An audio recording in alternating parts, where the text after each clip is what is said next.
Hello everyone, आज मैं class 10th chapter arithmetic progression से केस स्टडी करवाऊंगी। तो चलिए स्टार्ट करते हैं। इसमें एक स्कूल है। The school auditorium was to be constructed to accommodate at least 1500 people. The chairs are to be placed in concentric circular arrangement in such a way that succeeding circular row has 10 more seats than the previous one. एक school में auditorium construct किया है जिसमें जो total उसके अंदर 1500 people जो है वो बैठ सकते हैं, 1500 पीपल। और वहाँ पर जो चेयर्स हैं उनको ऐसे सर्कुलर मैनर में लगाया गया है और इस तरीके से लगाया है कि जो पहली वाली रो है और जो उसके नेक्स्ट वाली रो होगी उसमें नेक्स्ट वाली रो में पहली वाली रो से 10 सीट्स ज़्यादा हैं। देखो इसमें लिखा है ना, arrangement in such a way that succeeding circular row has 10 more seats than the previous one. For example कि अगर फर्स्ट रो में 20 सीट्स हैं तो सेकंड रो में 30 सीट्स होंगी, मतलब नेक्स्ट रो में पहले वाली रो से 10 सीट्स जो हैं वो ज़्यादा हैं। अब फर्स्ट क्वेश्चन है, if the first row has 30 seats how many seats will be there in the 10th row. अब वो बोल रहे हैं कि अगर पहली वाली रो में 30 सीट्स हैं तो 10th रो में कितनी सीट्स होंगी। इसका मतलब हमें जो फर्स्ट टर्म है वो 30 दे रखी है और हमें कॉमन डिफरेंस 10 दे रखा है। अभी जैसे मैंने आपको बताया था कि हर सक्सीडिंग रो में पहले वाली रो से 10 सीट्स ज़्यादा हैं, तो इसका मतलब कॉमन डिफरेंस आपका 10 हो गया। और हमें पूछा है कि 10th रो में कितनी सीट्स होंगी, तो इसका मतलब n हमें 10 दे रखा है। तो यहाँ पे हम फॉर्मूला लगाएंगे an equal to a plus n minus 1 into D, जहाँ पे हम फर्स्ट टर्म a को 30 लेंगे, n को 10 लेंगे और d को भी 10 लेंगे, क्योंकि n हमें बोला 10th रो में कितनी सीट्स हैं तो इसलिए हम n भी 10 ले रहे हैं। अब यहाँ पे 30 प्लस 9 इंटू 10 तो आपका वो जाएगा 30 प्लस 90 तो हो जाएगा 120। इसका मतलब 10th रो में 120 सीट्स हैं। अगर पहली रो में 30 सीट्स हैं और हर सक्सीडिंग रो में 10 सीट्स इंक्रीज होती जा रही हैं तो उसके अकॉर्डिंग 10th रो में 120 सीट्स होंगी। अब इसका नेक्स्ट क्वेश्चन है, for 1500 seats in the auditorium how many rows need to be there. अब वो कह रहे हैं कि टोटल 1500 सीट्स हैं। अब 1500 सीट्स को हमें रोज़ में डिवाइड करना है, तो अगर टोटल 1500 सीट्स हैं तो उन 1500 सीट्स को कितनी रोज़ में हम लगा सकते हैं।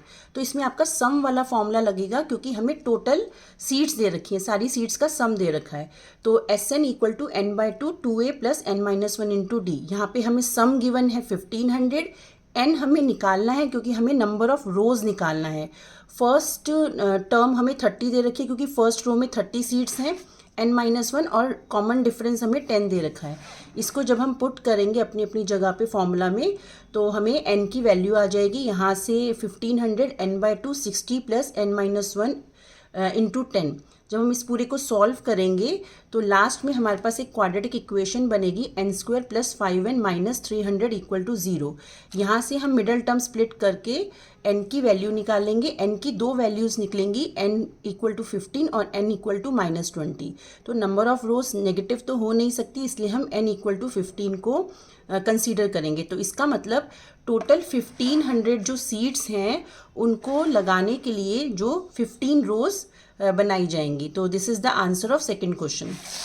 अब नेक्स्ट हम और वाला क्वेश्चन करेंगे। इसमें और वाला क्वेश्चन है, if 1500 seats are to be arranged in the auditorium how many seats are still left to be put after 10th row. अब देखो इसमें वो क्या कह रहे हैं कि अगर हम टोटल 1500 सीट्स हैं और अगर हम 10 रो तक सीट्स लगा दें तो कितनी सीट्स बचेंगी। तो इसका मतलब हमें 10th रो तक की सारी सीट्स का सम निकालना है। जैसे कि फर्स्ट रो में कितनी सीट्स हैं, सेकंड रो में कितनी सीट्स हैं, थर्ड रो में कितनी सीट्स हैं, ऐसे करके फोर्थ फिफ्थ सिक्स्थ करके 10 तक हमें सारी सीट्स, सारी रोज़ की सीट्स को ऐड करना है और फिर हम देखेंगे कि टोटल 1500 में से कितनी सीट्स बच जाएंगी। तो इसका मतलब हमें 10th रो तक का सम निकालना है सारी सीट्स का। तो उसका फॉर्मूला फिर से वही Sn n/2 2a plus n minus 1 into D, क्योंकि हमें 10th रो तक का सम निकालना है। तो यहाँ पे जो आपका n होगा वो 10 हो जाएगा। a फर्स्ट टर्म हमें 30 दे रखी है कि फर्स्ट रो में 30 सीट्स हैं और n फिर से 10 माइनस 1 और कॉमन डिफरेंस भी यहाँ पे 10 ही है।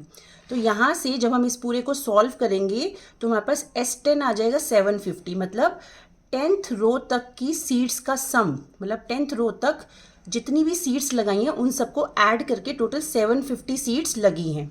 तो इसका मतलब टोटल 1500 में से 750 सीट्स जो हैं वो 10th रो तक यूज़ हो चुकी हैं। तो कितनी लेफ्ट बची, कितनी बची, 750 सीट्स बच गई हैं। तो this is the answer of second question of और के सेकेंड क्वेश्चन का आंसर है। नेक्स्ट है third question, if there were 17 rows in the auditorium how many seats will be there in the middle row. अब वो बोल रहे हैं कि अगर टोटल 17 रोज हैं ऑडिटोरियम में, तो उसकी जो 17 रोज है उसकी जो सबसे मिडल वाली टर्म होगी, बीच वाली टर्म होगी, उसमें कितनी रोज हैं, उसमें कितनी सीट्स हैं। तो टोटल रोज 17 दे रखी हैं। अगर हमें किसी ऑड नंबर की, जैसे 17 ऑड नंबर है, अगर हम इसकी मिडल वाली टर्म निकालनी होती है ऑड टर्म्स की, तो हमारे पास फॉर्मूला होता है मिडल रो n+1/2। मतलब जैसे 17 है तो 17 + 1/2, तो आपका आ जाएगा 17 + 1/2 18/2, तो 9th रो। तो इसका मतलब 17 की जो मिडल वाली टर्म होगी या मिडल वाली रो होगी वो 9th रो होगी। तो इस तरीके से अगर हमें ऐसे ऑड टर्म्स दे रखी हैं और हमें उसकी मिडल टर्म निकालनी हो तो उसका फॉर्मूला होता है n+1/2। जैसे कि मान लो 9 रोज दे रखी हैं, तो अगर हमें 9 रोज का मिडल टर्म निकालना होगा तो 9 + 1/2 10/2, तो इसका मतलब 5th रो होगी।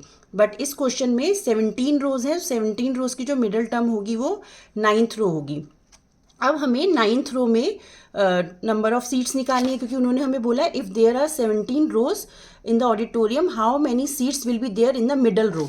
तो मिडल रो कौन सी आ रही है, 9th रो आ रही है। तो इसका मतलब 9th रो के अंदर हमें सीट्स निकालनी है। तो उसमें फिर वही फॉर्मूला लगेगा an = a + n-1 × d। यहाँ पे n की वैल्यू 9 है क्योंकि हमें 9th रो में निकालना है। तो फर्स्ट टर्म 30 पुट करेंगे, n की जगह 9 पुट करेंगे, 9 - 1 8 हो जाएगा, d कॉमन डिफरेंस 10 है, तो 30 + 80 110 सीट्स। इसका मतलब 9th रो में हमारे पास 110 सीट्स होंगी। आई होप आपको मेरी एक्सप्लेनेशन अच्छी लगी होगी। अगर आपको मेरी वीडियो अच्छी लगी हो तो प्लीज़ मेरे चैनल को सब्सक्राइब कीजिए ताकि आपको आगे की अपडेट्स भी मिलती रहें। Thank you very much.